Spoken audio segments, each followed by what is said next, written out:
The United States is sending an additional 3,000 troops to Europe. They're headed for Germany, Poland, and Romania. Russia and Belarus, meanwhile, are conducting combat drills near the Ukraine border. The escalation has put the entire region on edge. Krišjānis is Prime Minister of Latvia. He's in Riga. Prime Minister, thank you very much for joining us. Thank you. I understand you've just met with Canada's Defence Minister, Anita Anand. What can you tell us about that meeting? It was a very good meeting. I had the opportunity to thank her on behalf of my government, my country, for the very important contribution that Canada is currently providing to the general security situation in my country and in all the three Baltic countries as such. As you know, Canada is heading a multinational NATO force here in Latvia, 10 NATO members, the lead of whom is Canada. Your defense minister had the opportunity to visit the Canadian troops today, so she saw on the ground how they're working. And what's really important to understand is that for this region, we share the values also of Canada, so freedom, democracy, and the rule of law. And it's through these shared values that we also have to put some muscle behind, because what we're up against, if we have freedom, democracy, and the rule of law, we're up against the rule of might. This is unfortunately how the Kremlin is still working. And the way to have a dialogue with such a partner is through strength. And Canada's contribution is invaluable to the security of the entire region. So the contribution to your country is 540 Canadian soldiers that are there as part of Operation Reassurance. Did you ask Minister Anand if Canada would be willing to deploy additional troops to Latvia to increase that show of strength? Well, what we have argued is that NATO as such should be shoring up its defensive posture in all of the east of Europe. So we have the area around the Baltic Sea and the area around the Black Sea.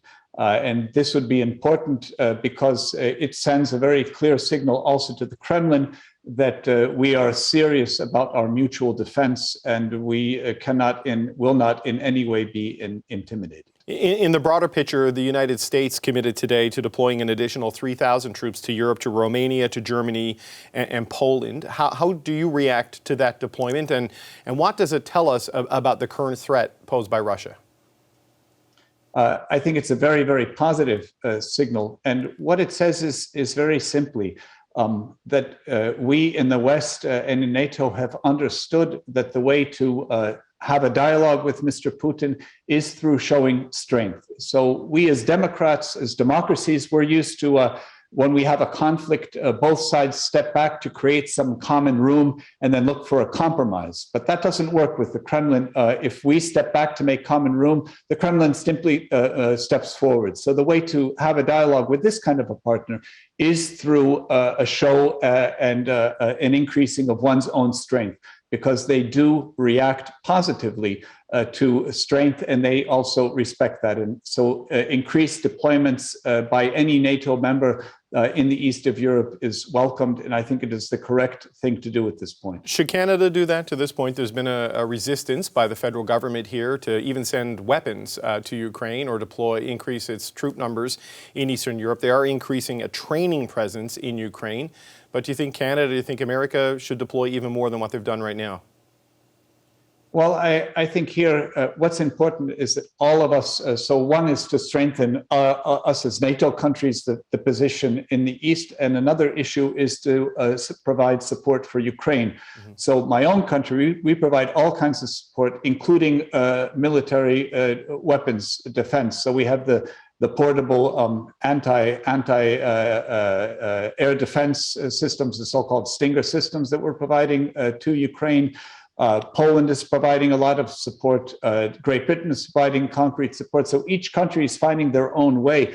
Canada's support through the training, I think, is very meaningful. Actually, it's so meaningful, we've taken a political decision. It still has to move through the government and parliament. I don't predict any difficulties there of joining this Canadian mission. So all of us, through individual and collective action, can and should do more to support Ukraine, because Ukraine's defense is vital in this case, because Ukrainian democracy and the independence is vital. And this is where the coming to head of the values is taking place on the ground in Ukraine. Ukraine is a democratic country and it wants to live as we do in the West.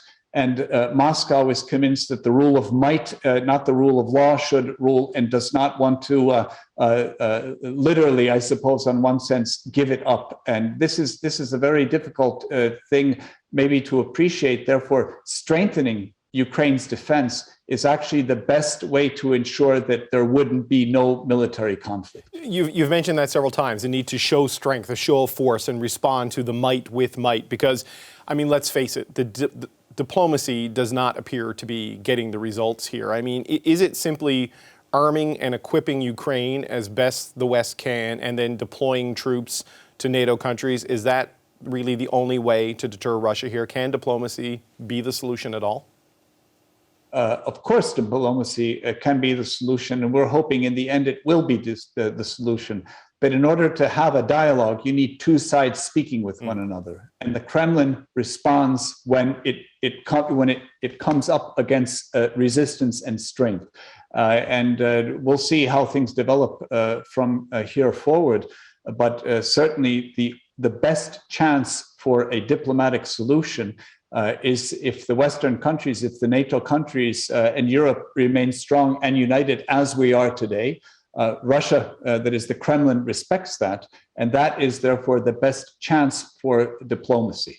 What do you think Vladimir Putin's endgame is here? I know he's made these demands about scaling back the original borders of NATO, which is obviously unacceptable to the alliance and to Western countries. We keep scaling up troop presence and equipment in Ukraine, and he keeps moving troops to the border. I mean, is he just intent on invading, or do you think there is something that can be done to get him to stand down? It's very difficult. I mean, in most of our countries, decisions are made by a large consortium of people. There are various views, there are arguments, pros and cons, and in the end, some decisions are taken. It seems that in the Kremlin, certainly when it comes to military decisions, it seems that the decision of one man is overpowering, and there's not really much of an opposition or dissenting views in Russia, as we know, unfortunately, all too well. But here again, as we strengthen the position, it opens the chance for the dialogue. And what is, I think, Putin really afraid of? He's afraid of Ukrainian democracy succeeding in the long term, because democracy in Ukraine ultimately could be infectious, that is, democracy and democratic demands in Russia itself. And Putin is an autocratic ruler. So all of this talk of NATO encroachment, that is, of course, actually a farce. NATO does not encroach anywhere, but countries such as mine that feel a real threat from Russia, we gladly join NATO as a defensive alliance to secure our own liberty and independence. And so it's not that NATO has encroached upon us, but simply because of the threat next door, we have gladly joined this strong military alliance.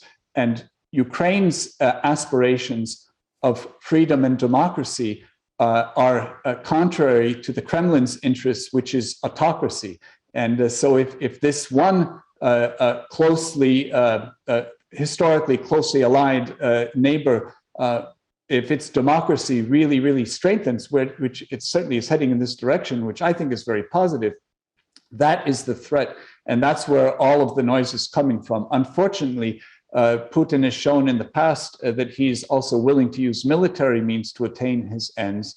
Remember, he has been fighting a war in the east of Ukraine for 8 years in the Donbas region, and he has illegally not only occupied, but also annexed the Crimea. So there already he is waging a longer term attack on Ukraine, on Ukrainian independence. This is simply the biggest buildup we've seen, I suppose we've seen since the end of the Cold War.